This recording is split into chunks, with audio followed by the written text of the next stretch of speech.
In the city of San Francisco, in an underground arena, a fighting competition between robots takes place. During the contest, the robot controlled by the pink-haired girl apparently manages to defeat its opponent. However, suddenly, Yama's robot gets up and uses a chainsaw, attached to his arm, to rip the opponent's head off. After the victory, the man asks who will be the next to challenge him, and Hiro Hamada, a 14-year-old boy, enters the challenge to duel against that guy. His robot is much smaller than all the others participating in the contest and was built by himself. After the betting, the fight begins, and within seconds, Hiro's robot is completely destroyed. The boy asks for a second chance, claiming that this is his first fight. Yama does not intend to duel him again, but decides to accept the request when Hiro pulls a large amount of money out of his pocket. At the start of the second round, all parts of the Megabot unite again by magnetism and its facial expression transforms. During the fight, the robot splits into several parts to attack the enemy. After ripping off his opponent's arms, Megabot rips off his head and ends the fight. Hiro then takes the victory money, but Yama feels cheated and steals his robot. Then he orders his men to teach the boy a lesson. However, before Hiro gets hurt, his older brother shows up on a motorcycle and takes the boy out of that place. In that instant, the boy activates the Megabot and the robot manages to free itself from Yama. As they flee, Tadashi complains about his brother taking part in underground fights again. Hiro graduated from school at age 13, but has no intention of going to college, as he believes he won't learn anything he doesn't already know. As Tadashi tries to find a way out, the police show up and they are both arrested. As his parents had died when Hiro was 3 years old, his aunt Cass goes to the police station to pick them up. When they finally get home, they go straight to their room and Hiro receives notification that a new robot fight is about to begin. The boy intends to participate in the competition, but his brother tries to stop him. Realizing that he will not be able to dissuade the boy, Tadashi offers to take him, but instead of going to the underground fight, the boy takes his brother to meet the university where he studies. When he enters the laboratory, the boy is dazzled by all that technology and discovers that he can learn a lot of new things in that place. Hiro meets his brother's classmates and is excited to realize that he's not the only genius there. Each of them is working on an invention and they show their work to the boy. Now it's Tadashi's turn to present his new project. The young man takes a tape, glues it to Hiro's arm and pulls it, causing a slight graze on his arm. When the boy screams in pain, Tadashi's robot is activated. Baymax walks up to Hiro and introduces himself as a personal health agent who has been programmed to respond when someone makes a pain sound. After scanning the boy, Baymax identifies the lesion and uses an antibacterial spray to prevent possible infection. Hiro is impressed and Tadashi tells him that he has programmed his robot to be able to perform over 10,000 medical procedures. All of its programming is stored on a small chip, which is attached to the robot's chest. As the boy evaluates each piece that makes up the robot, Baymax gives him a lollipop to reward him for his good behavior during the service.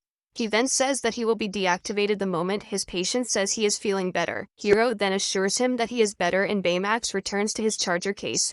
At that time, Professor Robert Callahan appears and the boy is thrilled to meet him in person, as he always thought that man was a brilliant scientist. After seeing the Megabot, Callahan offers the young man an opportunity to enroll at the university, but Tadashi claims that his brother is more interested in participating in robot fights. Minutes later, the brothers leave and Tadashi says that they need to run if Hiro wants to make it in time to participate in the competition. However, after witnessing all that experience in the laboratory, the young man decides to enter the university and Tadashi is willing to help him. He says that every year there's an event where students exhibit their inventions. If Hiro designs something capable of catching Callahan's attention, he will be guaranteed a spot in his lab. However, the boy spends all day trying to create something amazing, but no ideas come to his mind. Tadashi then helps his brother look at things from another angle and, after seeing the Megabot right in front of him, he has a genius idea. Over the next few weeks, Hiro works intensively in his makeshift laboratory in the garage until his project is finally ready. With the help of Tadashi and his friends, the boy takes his newest invention to the exhibition. When he takes the stage, he attaches a neurotransmitter to his head and takes a micro-robot that was kept in his pocket. By saying that this is his project, some viewers are dismayed, as they think that the robot is not capable of doing anything. However, when that thing connects with its friends, it is capable of forming any structure. All commands are sent by the neurotransmitter. If the device is out of his head, the robots are disabled. In addition to transforming into any structure, microbots have the ability to transport anything easily. Anything the user can imagine, those robots are capable of doing. At the end of the presentation, Hiro's project is applauded by a crowd of people who are impressed with his invention. As the boy celebrates with his friends, Alistair Cray, a great entrepreneur in the field of technology, appears in, after closely observing one of those microbots, informs him that he wants to patent Hiro's project. While they were talking, Professor Callahan appears and tells him that Cray only got to where he is because he ignored several norms of science. Therefore, handing the microbots over to him could be dangerous. Hearing this, Hiro is grateful for the offer, but decides not to sell his robots. Before saying goodbye, Callahan hands Hiro an admission letter and states that he looks forward to seeing him in his next class.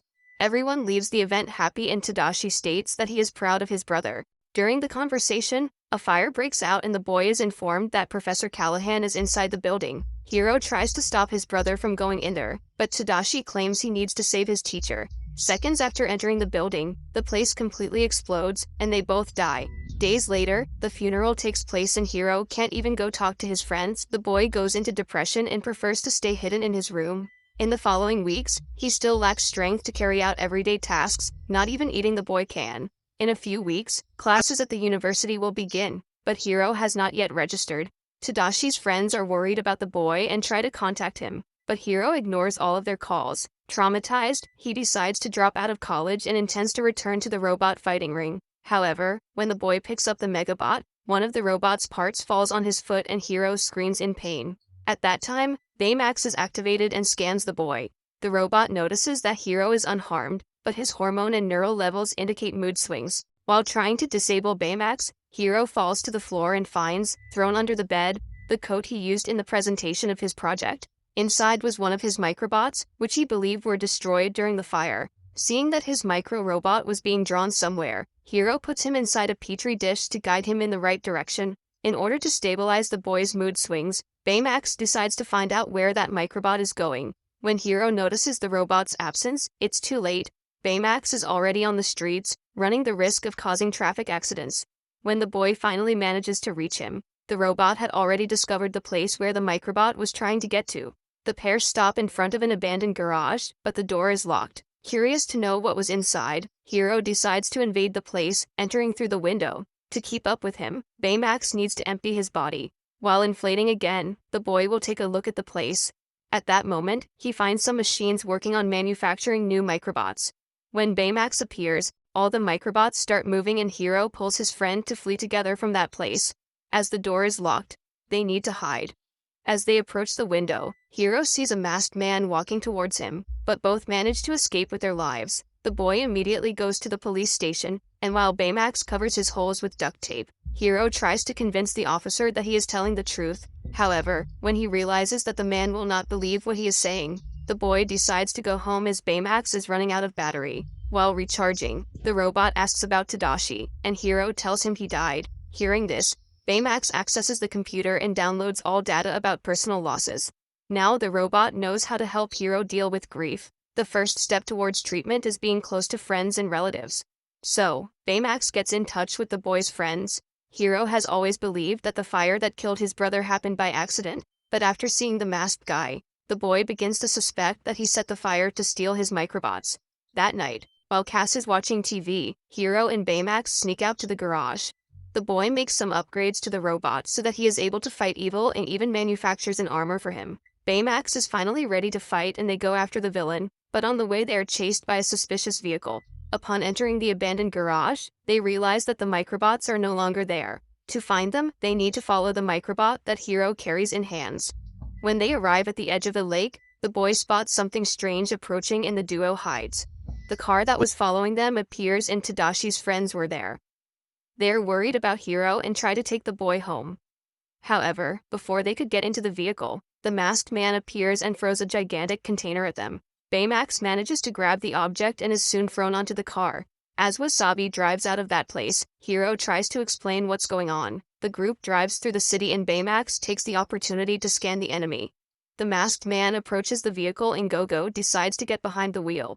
The chase continues and the car is captured by the microbots. However, Gogo manages to get rid of them and the vehicle ends up falling into the water. Lucky for them, Baymax is the most capable health agent there is and manages to save them from drowning. After leaving the lake, they walk to Fred's house and his friends are in disbelief to discover that the boy lives in a mansion. The surprises continue as the friends enter Fred's room. The place is completely bizarre, decorated with dolls and fictional creatures. As Hiro thinks of a new plan to catch the villain, Baymax notices his body temperature is low and starts to warm him up. The other friends approach to warm up too, and the boy asks if they know the symbol that was drawn on some of the items the masked guy was carrying. So Fred tells him he has a theory. He believes that the villain who attacked them is none other than Alistair Cray. The businessman wanted to buy the microbots from Hiro, but the boy refused the proposal. Therefore, Fred believes that Cray caused the fire to steal the robots without arousing suspicion, but Hiro doesn't fully believe this theory and claims they need more data to find the suspect. At that moment, Baymax says that he scanned the masked man and knows all the data related to his health status. Hearing this, Hiro comes up with a new plan that consists of scanning the entire city at the same time so that Baymax can locate the masked man. For this strategy to work, the boy will need to improve the robot's sensor. All the friends agree to help him in this mission, and Fred is excited about the idea of becoming a superhero. As they work on their suits, Hiro surmises that the villain's neurotransmitter is in his mask. If his theory is right, just take off that guy's mask and he'll lose all control of the microbots. Before putting the plan into action, they use the mansion space to train with their new inventions and use Fred's butler as a guinea pig for their experiments. A few days later, Hiro introduces his friends to the new Baymax, updated to version 2.0. With that armor, the robot can launch rocket punches and even has wings. On his back, there is a magnet, where the boy must attach himself to fly along with Baymax. However, the first flight experience is not very pleasant and Hiro is desperate. They almost have several accidents and the boy only calms down when the robot lands on the Golden Gate. Seconds later, Baymax launches himself hundreds of meters into the air and soars over the ocean. Then the robot takes Hiro to the city. They are under the clouds watching the sunset when the boy asks Baymax to scan everyone in town in order to locate the villain. The robot finds the masked man and signals that he is on an island near the city. After picking up their friends, they fly there. The friends are scared, because that would be the first official fight they would have. Upon hearing the slightest noise, they activate their powers, but soon discover that they were attacking a pigeon. As they enter the facility, the team walks through the hallways until Honey finds something suspicious. They enter a partially destroyed room and look for the control panel. When Hiro turns on the screen, a recording appears, in which Cray presents his new project to his investors, which consists of a portal that allows the instantaneous transport of any person or object through space. Abigail is the first person to be teleported by that machine and prepares her capsule to make the journey. Seconds after launch, the team loses contact with the pilot and the portal begins to self-destruct. Cray then interrupts the electromagnetic field and Abigail is trapped inside. After watching the video, Hiro and his friends are convinced that Cray is the guy in the mask and intends to use the microbots to rebuild the teleportation portal. At that moment, the villain appears and throws a giant rock at the young friends. Baymax manages to hold it back and uses his rocket fist to free them. The group band together to get the mask with the neurotransmitter, but the man gets rid of them all. Fred is the first to be defeated and Gogo tries to get his attention. As the girl prepares to attack, Honey launches one of her jelly balls at the enemy, but ends up missing her target. At that time, Wasabi appears and needs to use his laser sword to defend himself from the microbots' attack. After all his friends are defeated, Hiro and Baymax appear flying and the boy manages to rip the mask off the guy who killed his brother. It is at this moment that the young boy discovers that the villain, in fact, is Professor Callahan. During the fire at the exhibition, the man used the microbots to protect himself, meaning Tadashi died for nothing. Upon discovering that the man saved himself and allowed his brother to die in the fire, Hiro orders Baymax to destroy him. However, the robot's programming prevents it from harming any human. So, the boy takes out his original chip, programmed by Tadashi, and inserts another card, with a programming that allows him to attack anyone who gets in his way, while the other ones try to stop Baymax from eliminating a person. Callahan manages to retrieve his mask and escapes with the microbots. In the midst of that chaos, Honey manages to insert Baymax's original chip and the robot returns to normal. Furious, Hiro goes after the professor and tries, again, to change the robot's chips. However, Baymax manages to stop him and claims that his purpose is to heal the sick and injured, not hurt people. He then shows a recording made by Tadashi. The boy recorded every attempt to make Baymax work. After 84 tests, he was finally able to get the robot to work properly and was extremely happy to know that Baymax will be used to help many people. Seeing this video, Hiro gets emotional and asks the robot for forgiveness for what he had done. At that moment, his friends show up and deliver a flash drive containing a new recording they found on the island. In the video, Callahan arrives just as Abigail is trapped inside the portal and the group discovers that the woman was the professor's daughter. Now, Callahan seeks revenge on Cray. As the man introduces his company's new campus, the masked man appears and captures him. Callahan claims that his daughter died because of Cray's arrogance, as the businessman knew that the portal was not yet complete and still allowed Abigail to enter it. In revenge, the professor uses the microbots to rebuild the teleportation machine and eliminate everything most precious Cray has. Before the place is destroyed, Hiro and his team show up and try to convince Callahan to give up his revenge, but the man instead attacks his students and takes down Baymax. Hiro is thrown away and ends up being sucked into the portal.